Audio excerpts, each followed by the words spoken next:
And here is the Vegan's Almanac for today, the 3rd of July. July 3rd is Eat Your Beans Day. Bean cultivation dates back 7,000 years. Beans are originally from wild vines, which grow in Central and South America. At least 4,000 bean varieties exist today and are cultivated all over the world. They are one of the most versatile crops and can be grown almost anywhere. Though often viewed as a poor man's food, beans have been an important source of nourishment for humans throughout history. Beans are protein-packed powerhouses of nutrition.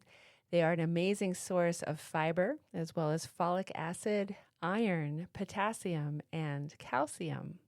People who eat beans regularly do not experience difficulty digesting them.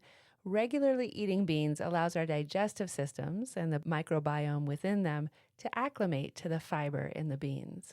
The top 9 healthiest beans or legumes to eat are chickpeas, lentils, peas, kidney beans, black beans, soybeans, pinto beans, navy beans, and peanuts. Beans are nutritious, satisfying, and also one of the most economical foods available. Some might say canned beans are the healthy fast food.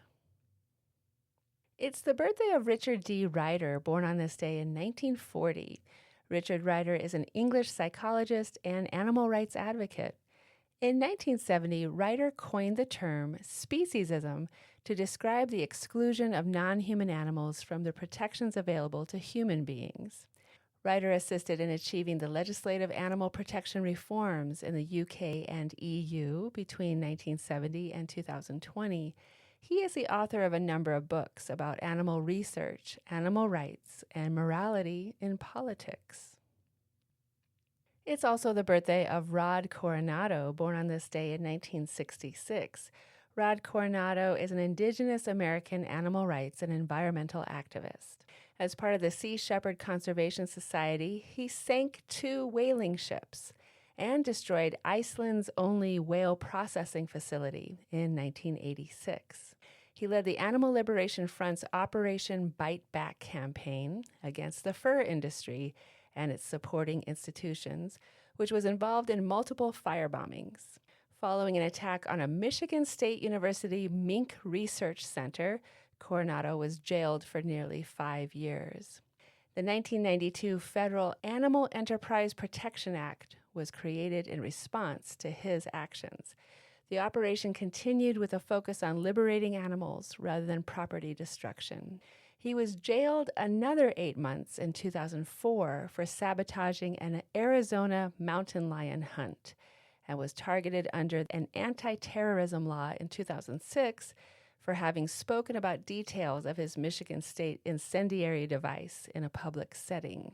In 2013, Coronado founded Wolf Patrol, a nonprofit that monitors treatment of wolves and reports illegal wolf hunting. The publication of The Link Between Animal Abuse and Human Violence by Andrew Linzey was on this day in 2009. Many philosophers, including Aquinas, Locke, Schopenhauer, and Kant, have assumed that there is a link between cruelty to animals and violence against people. During the last 40 years, evidence for this view has steadily accumulated as a result of statistical, psychological, and medical investigations, and there is now a substantial body of supporting empirical evidence. The link between animal abuse and human violence brings together international experts from 7 countries to examine in detail the relationships between animal abuse and child abuse, the emotional development of the child, family violence, and serial murder. It considers the implications for legal and social policy and the work of key professionals. This is the most up-to-date, authoritative, and comprehensive volume on the link between animal abuse and human violence. And here's a quote from Rod Coronado for today.